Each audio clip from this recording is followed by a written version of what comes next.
Il y a un petit peu d'aura, il y a eu cette affaire aussi, on n'en a pas parlé parce que souvent on concentre sur le foot, qui a égratigné quand même aussi l'aura de Laurent Blanc, l'affaire des quotas. Qu'est-ce qui vous reste, vous, de cette première partie sous l'ère Laurent Blanc? On est parti avec beaucoup d'espoir, aussi avec beaucoup d'inquiétude, puisque le match en Norvège, on n'avait pas gagné. Le match de la Biélorussie avait quand même été très alarmant. J'allais dire, on pensait avoir tout vu avec le match aller contre la Biélorussie, on avait vu tout ce qu'il ne fallait pas faire, en termes de naïveté, etc. On a eu l'impression sur tous les matchs suivants, que par rapport à ce modèle-là de match à ne pas reproduire, les joueurs avaient intégré pas mal de choses et avaient réussi à progresser. Moi, je suis plutôt de ceux qui accordent de la valeur quand même à la victoire à Wembley au Brésil, sauf qu'on oublie souvent que c'était des matchs très faciles à jouer, très faciles à assumer. C'est très facile de jouer dans un grand stade contre une grande équipe. Mais c'est contre ces équipes-là, le Luxembourg, la Biélorussie, sur des stades moyens, quand on n'est pas en forme, qu'il faut justement arriver à imposer quelque chose. Cette équipe n'est pas encore en mesure d'imposer quelque chose de très fort. Vous êtes d'accord, monsieur? Oui, parce que si vous êtes complètement d'accord, vous ne voulez plus, je prends que Cédric. Alors je suis complètement contre. Pas du tout d'accord avec l'analyse. Non, mais c'est vrai que moi, le bémol, c'est que c'est vrai que c'est très difficile de pouvoir se concentrer quand on joue dans des grandes équipes et qu'on joue des grands matchs tous les week-ends dans des grands championnats, de se concentrer contre le Luxembourg, contre même la Biélorussie et de tout lâcher. Mais il n'en reste pas moins vrai qu'on sent que on n'est pas encore prêt à affronter des équipes. On se pose la question, en tout cas, comment on va réagir contre l'Espagne, contre l'Allemagne, contre l'Angleterre, contre le Brésil, le vrai Brésil, contre l'Argentine. Et donc ça, c'est dans 3 ans. Mais même l'année prochaine, c'est plus dur. Un championnat d'Europe, c'est quand même plus dur qu'un championnat du monde. Et quand on va tomber contre l'Espagne ou l'Allemagne, mais moi j'ai peur. Hein. Je vous dis franchement, j'ai peur. Je pense qu'on n'a pas trouvé encore notre équipe, quoi, tout simplement. Non. Laurent Blanc a encore du boulot parce qu'il n'a pas trouvé son équipe. Il a reconstruit une équipe, il a fait tourner des joueurs, il a essayé des duos, des trios. Il n'a pas encore trouvé l'équilibre de jeu avec un seul milieu défensif ou avec 2, avec un meneur axial ou pas. Enfin bon, je pense qu'on n'a pas encore trouvé la bonne formule qui fonctionne. On n'en a pas parlé, même Villa n'était pas là aujourd'hui. Et Villa n'était pas là parce qu'il avait fait une fin de saison un peu moyenne. Je pense que Blanc a estimé qu'il était peut-être plus fatigué que les autres. Quand on fait les bilans, c'était l'une des belles découvertes de Laurent Blanc, la petite pépite sortie par Laurent Blanc. Oui, mais ces 2-3 derniers mois n'étaient pas suffisamment convaincants pour en faire un titulaire, à l'image de son club. Mais ce constat, je crois qu'on peut le faire sur tous les joueurs. Oui, non, il y a... Vivement l'année prochaine. Voilà. Vivement la saison prochaine. Vivement l'année prochaine que Benzema soit titulaire, peut-être pas au Real. On a perdu un Gourcuff en cours de route aussi, qui aurait pu être naturellement, légitimement, presque le meneur de jeu de cette équipe. On l'a perdu en cours de route, je ne sais pas pour combien de temps, je ne sais pas s'il reviendra. On n'a pas retrouvé avec Nasri un meneur de jeu. On n'a pas retrouvé le Ribéry de flamboyant d'il y a quelques années. Là, justement. On n'a pas retrouvé le Malouda non plus extraordinaire de la saison dernière. Enfin bref, et Benzema qui ne s'est pas imposé encore avec le Real Madrid est forcément un joueur qui n'est pas flamboyant lui non plus. Bref, il y a encore plein de points d'interrogation. Le mot de la fin sur l'équipe de France. Pour Franck Ribéry. On l'écoute, Franck Ribéry, c'était il y a quelques secondes, recueilli par nos confrères de TF1. C'était ta mine, non, tout va bien pour toi. C'est vrai que c'est jamais évident, on est dans une période pas facile. La plupart des joueurs avaient à peu près une semaine, voire 10 jours de vacances avant le rassemblement de l'équipe de France. C'est jamais évident de préparer ce genre de match. Maintenant, je pense que c'est dommage, on a mal entamé ce match. On a bien réagi derrière ce but encaissé. Et en deuxième mi-temps, on a essayé, on a mis beaucoup d'envie. On voulait absolument gagner ce match qui était très important pour nous. Mais voilà, c'est jamais évident. Je pense que l'équipe de Biélorussie a très bien défendu, n'a pas laissé beaucoup d'espace, était sur tous les ballons et elle n'a rien lâché. Et on prend quand même un point et puis il faut le prendre quand même. Voilà pour ce petit sonore de Franck Ribéry. Ce que je vous propose maintenant, c'est de refermer la parenthèse équipe de France et de s'intéresser aux autres groupes. Et on va partir du côté de l'Autriche. Autriche, Allemagne. Une Allemagne sans Klose, sans Schweini, mais une Allemagne ambitieuse, une Allemagne qui, en s'imposant ce soir contre l'Autriche, avait pratiquement son ticket pour l'Euro en poche. C'est parti. Résumé, Alexandre Ramou. Dans le même groupe qualificatif que le voisin allemand, pour la première fois depuis la chute du mur, l'Autriche espère renouer avec la victoire face au leader du groupe A à Vienne. L'Allemagne, emmenée par le meilleur buteur de Bundesliga, Mario Gomez, ouvre le score juste avant la mi-temps sur corner.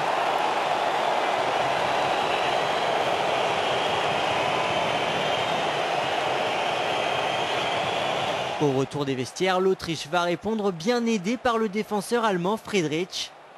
Le défenseur de Wolfsburg reprend le centre de David Alaba et trompe son propre gardien. Un partout après 50 minutes de jeu. Mais comme en première période, l'Allemagne va marquer à la toute fin du temps réglementaire, une nouvelle fois par Mario Gomez. L'attaquant du Bayern Munich s'offre un doublé et permet à la Nationalmannschaft de s'imposer 2-1. L'Allemagne est quasiment assurée de terminer premier de son groupe. Une Nationalmannschaft impressionnante. 6 matchs, 6 victoires. Ce soir, au niveau des buts, ça en fait 19 pour 2 buts encaissés. Stefano Bernavi, notre spécialiste du foot international à Eurosport, nous a rejoint. Bravo. On parlera de Bonsoir. l'Italie, mais on n'a pas les images, mais on parlera quand même de l'Italie. L'Italie qui s'est imposée. On va vous montrer tous les résultats de la soirée de qualif. Cette Allemagne, quand il est comme ça, Stefano, Elle a la banane, cette hein. Allemagne, elle est aussi souriante et radieuse que vous depuis un petit moment maintenant. Oui, absolument, vous le dites. 6 matchs, 6 victoires. Miroslav Klose n'est pas là.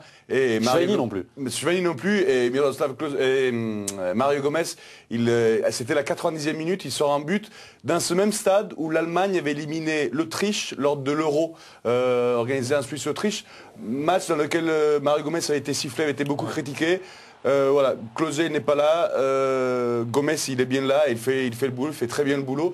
Parce qu'il faut dire que c'est un match fondamental. L'Autriche était presque un match à victoire. Ouais, elle pouvait encore aller chercher la deuxième place. Le match avec la Belgique et la Turquie, on va vous montrer, on garde un petit peu le suspense, juste comme ça. Eden Hazard était titulaire. L'Allemagne, c'est le grand d'Europe avec l'Espagne aujourd'hui, Franck? Oui, c'est le deuxième favori après l'Espagne. Mais moi, je suis impressionné de voir que cet élan, ce dont je parlais, ce qui manquait peut-être avec l'équipe de France, c'est que ça amène tout le monde. Gomez, qui a fait une Coupe du Monde catastrophique, qui a eu 2 ans très difficiles, fait une année extraordinaire avec le Bayern. Et le leader, maintenant, buteur extraordinaire avec la Mannschaft. Voilà quoi, c'est ça quand on est dans la poule de positif, hop, c'est Ce qui parti. est intéressant, c'est que le fond de jeu est le même, les joueurs changent, mais ça va toujours au fond. Ouais, donc il y a un vrai projet de jeu, ouais. Et puis, il y a un signe. Il l'a évacué la question. Il a tout dit. Il avait son idée. Bien Allons-y. sûr qu'il y a Non, bien sûr mais qu'il y a j'ai vu qu'on un vous vrai suit. projet de jeu et que ça ne change pas, même s'il y a quelques joueurs qui tournent et qui sont modifiés. Mais il y a un signe qui ne trompe pas, c'est la bonne humeur qui règne. On sent que ces joueurs-là prennent du plaisir à être ensemble. Ils s'embrassent après les buts, ils vont chercher. Il y a des sourires, il y a des gestes, il y a des signes qui ne trompent pas. C'est des gens qui sont heureux d'être ensemble et de jouer ensemble. La bonne humeur, la sincérité aussi, parce que Jogi Löw, à la fin du match, il a dit on a gagné, mais on a vraiment eu de la chance. On a de la chance de mettre ce but à la 90e minute. C'est chapeau, c'est la classe aussi d'avouer une grande équipe comme l'Allemagne. On gagne un derby contre l'Autriche, mais à la fin on dit l'Autriche aurait mérité mieux, on a eu de la chance. Parfois c'est comme ça aussi. Chapeau. L'Autriche qui avait bien commencé, qui ensuite, il reste sur 3 défaites. Ils avaient pris 2-0 2 fois, je crois que c'était contre la Turquie et la Belgique.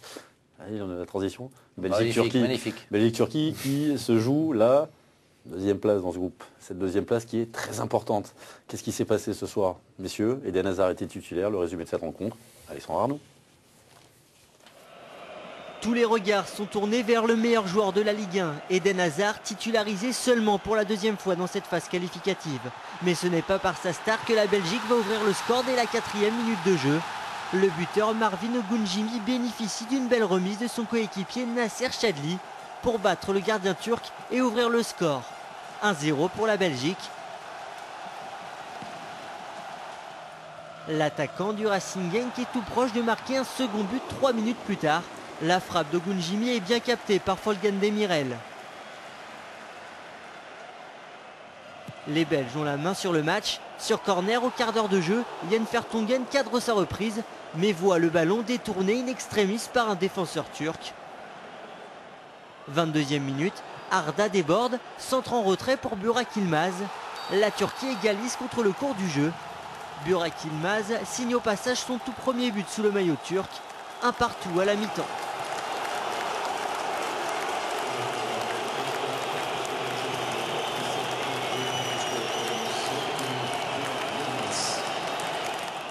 Eden Hazard, discret en première période, s'illustre en seconde. À la 59e minute, Hazard prend de vitesse la défense turque mais ne parvient pas à cadrer sa frappe.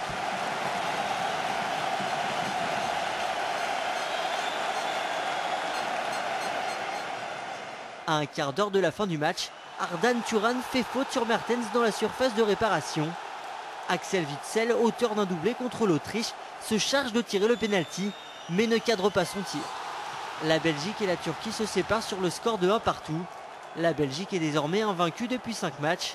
Les Diables Rouges conservent la seconde place du groupe A, toujours avec un point d'avance sur la Turquie.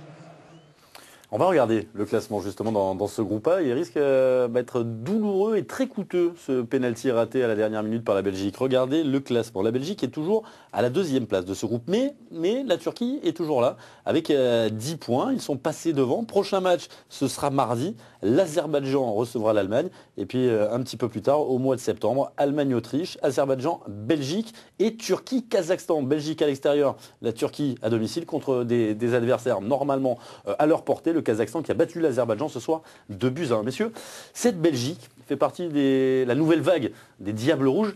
Alors, on est très proche d'eux, enfin surtout des Wallons, ça c'est pour les Flamands. On a envie, j'ai envie de les voir à l'Euro, parce qu'il y a une vraie belle génération avec Hazard et avec les autres, ils sont très nombreux. Il y a une belle génération, mais je les trouve encore verts, on va dire.